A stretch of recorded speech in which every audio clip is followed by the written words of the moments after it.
we're going to tell people the facts and let them make up their own mind about whether it's good news or bad news. Yeah. It's not going to be spin, spin, spin. We're just going to, here's what happened. You decide whether it's good news or bad news. My understanding is that you went to the southern border. Now, you're saying that you're going to give people facts.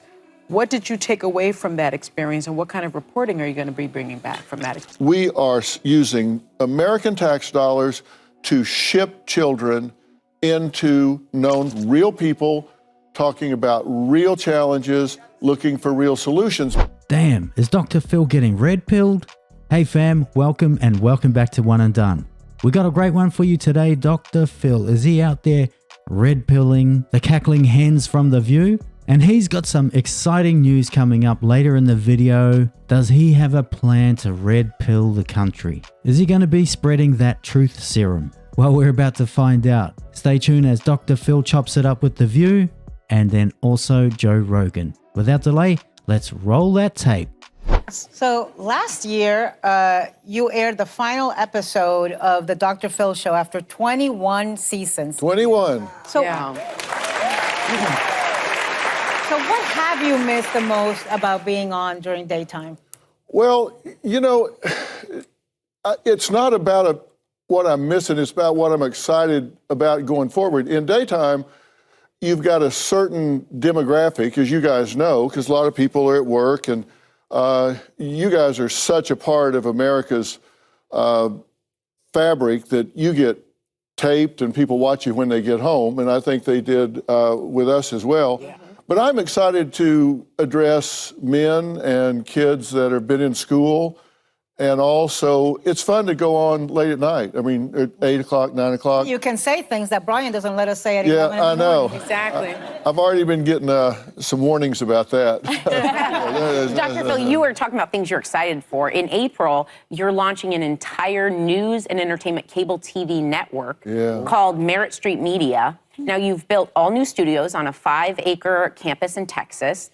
That's going to include a Dr. Phil museum. So tell us about what you've been working on.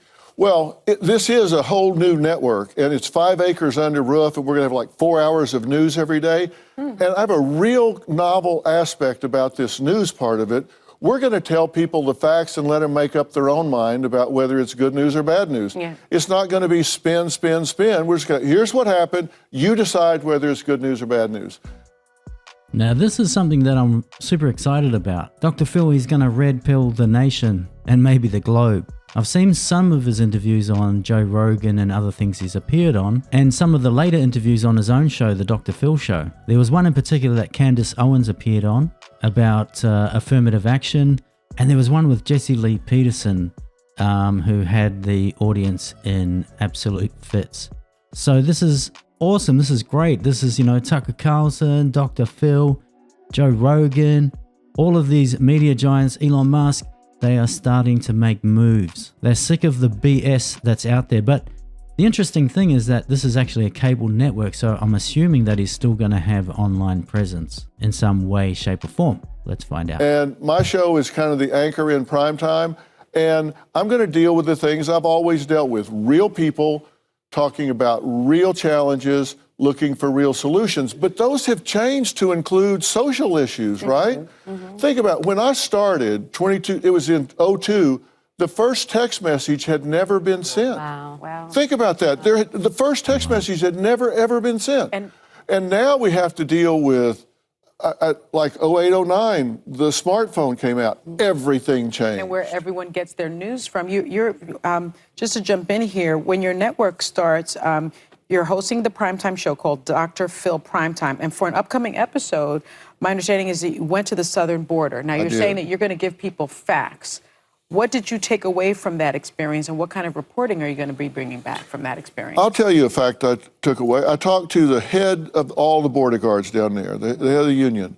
I asked him straight up, kids are coming over the border with numbers written on them, phone numbers and addresses. Do we check those out? He said, well, we call them.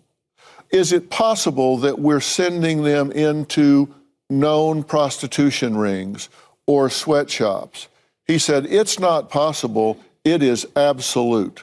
We are using American tax dollars to ship children into known prostitution All and children or sweatshops. some children? Well, who knows? Okay. We don't know. I said, are you... So what kind of checking do they do? So They 'cause you call say- the number Uh-huh, and say, do you know about this child? They say, yes. Will you receive them when they come? Yes. I said, is it possible that that's a prostitution ring? He said, we know enough to know that in a number of cases, it has turned out to be absolute sex ring. It has turned out to be an absolute sweatshop. I said, how is this possible? Well, what do they And he do said, then? it is happening. Wow, if this is a taste of what Dr. Phil's going to be bringing on his new network, wowza. Now what Dr. Phil's talking about there has actually been talked about, but not on mainstream media or anything like that, and you'd think they would tackle these sorts of issues. There's been movies made about it. You'll remember that movie, Sounds of Freedom? Now that is a heart-wrenching movie that I went and saw. The atmosphere in the theater was hard to explain. It's not anything I've seen in a movie theater before. Now the viewer's a little inquisitive. I'll give them credit for that, but they're not jumping up and down. If it was about racism, oh my gosh, the blood will be boiling. There's no blood boiling here right now with Dr. Phil. Dr. Phil's showing his kahunas though, isn't he? I'm shocked and surprised because this is not something you'd find on the liberal shows like The View. I don't mean to derail us, but you mentioned that there are children crossing the border with numbers and names. Many of them those names belong to their family members, but you're saying, and that's true, but some of them are sex trafficked, some of them are sweatshop trafficked. Why do you think the federal government is not involved? Why isn't the U.S. Attorney's Office involved? Is it a resource issue? It's a resource issue. And have they reached out to the Biden administration about that? Well, it's hard to know.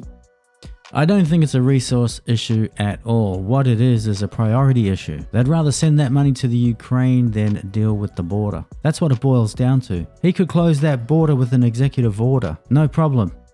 Look at what the work that Greg Abbott has already done to reduce the numbers coming across and through Texas, just by implementing barbed wire and a few more guards. And at the same time, and in the meanwhile, the Biden government has got Greg Abbott's right hand halfway up his back while trying to operate with the left. Well, actually, I've probably got that analogy the wrong way around. He's got his left hand by the left, halfway up his back, and he's operating with his right. Let's carry on. They say that they're so overwhelmed with processing that that's all they can do. They've become social workers and processors and not investigators and border guards because they're just processing. Got it. Well, Dr. Phil, I want to make sure we get to your new book, which is We've Got Issues. And a lot, you were referring to it in the last segment, how much has changed since you first got started in this. And one of the things is social media. So you say you're not the only voice in your kids' ears, so you have to be the best voice. Explain that. Well, think about it. In like 08, 09, smartphones came on and kids they stopped living their lives and started watching people live their lives. And so we saw the biggest spike and the highest levels of depression, anxiety, loneliness, and suicidality since records have ever been kept. And it's just continued on and on and on.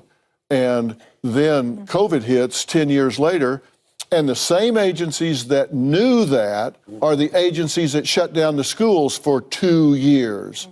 Who does that? Who takes away the support system for these children? Who takes them away and shuts it down? And by the way, when they shut it down, they stopped the mandated reporters from being able to see children that were being abused and sexually molested, and in fact sent them home and abandoned them to their abusers with no way to watch, and referrals dropped 50 to 60%. So there was also a pandemic going on, and they were trying to save They were children's trying to lives save as kids' well. lives. Remember, we know a lot of folks who died during this. So it wasn't, people weren't laying Not around school eating children. bond, but, well, you know what? We're lucky. Maybe we're lucky they didn't, because we kept them out of the Self-deletion rates went up too, so by far. Young kids really struggled with that. And coming out of COVID, they started to become antisocial and started doing antisocial behavioral things. the places that they could be sick, because no one wanted to believe we had an issue. Are you saying no school children died of COVID? I'm saying it was the safest group. They were the less vulnerable group, and they suffered and will suffer more from the mismanagement of COVID than they will from the exposure to COVID. And that's not an opinion, that's a fact. And see how Dr. Phil frames that. And the framing is very important because the way they ask the question is like, oh, you don't care about kids, huh? You don't care about kids passing. No. He's saying that they were the safest group. And maybe keeping them home worked out far worse for them in the long term than sending them to school would have done. And we've seen those in the school reports, the exams, the uptake in self-deletion rates, antisocial behavior. So we've seen that. Well, Phil, we don't even have time to talk it out now, man. But thanks for coming. The new book is called We've Got Issues, and it is out tomorrow. We sure do. So there we go, a very interesting appearance by Dr. Phil on The View. Now, before The View appearance, he also dished out some truth serum on Joe Rogan's podcast. It's interesting they choose words like gender-affirming care. You know, that's interesting that they call it that, but really what they're talking about is hormonal therapy or sex reassignment surgery on children. And in fairness, the American Medical Association, the American Academy of Pediatrics, the American Endocrine Society, or whatever the exact name of that is, all of the major medical associations have signed off on this, Joe. They've signed off on it. And I have never seen those organizations sign off on anything with less information as to whether or not it does long-term harm of anything in my life. And when I ask about that, when I bring that up, then they immediately label you as transphobic. And I thought that the deal was first do no harm.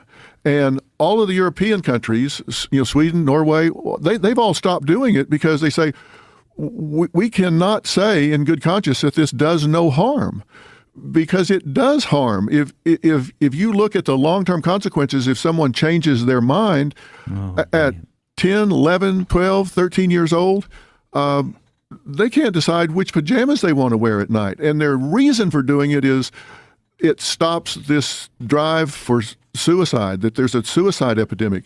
It doesn't fix that. It doesn't fix all the comorbid issues that come along with feeling like they're in the wrong body. But yet they're pushing this, and we're going to do some shows that are already taped that are revealing what the real results of this are. And I think people are going to be shocked that these medical organizations have signed off on this. I think they've just given in to the pressure. Yeah, I just don't understand where the pressure is coming from. Another phrase they're using now is life-saving gender-affirming care. They like to smash them all together like that. Well, I don't think that... Yeah, so if this is the future of Dr. Phil, it's very exciting. It's exciting that he's going to speak these truths out in the open, or at least he's going to expose us to the data, the information, and he's going to allow us to make the decisions whether we believe or whether this is good news or bad news. And I love that. Give us the information, let it marinate, and then we can make a based decision. Because let's face it, the issues that he's raised today, or at least in this video, the mainstream liberal lunatics, they don't cover that. That's not what they're paid to do. They're paid to push narratives, push their agenda and push their perspectives. Well, not even their perspectives, because they're like hollow shells. It's impossible to believe that they believe half the stuff that comes out of their mouth. It's just impossible. So, is Dr. Phil joining the Red Pill clan? Let me know, leave your comments and thoughts below. I'll jump in, go through as I normally do, and respond. Now, if you want to help a brother out, help me get to the 1,000 sub club, don't forget to like. Most importantly, share, subscribe, ring the notification bell, and I'll catch you in the next video.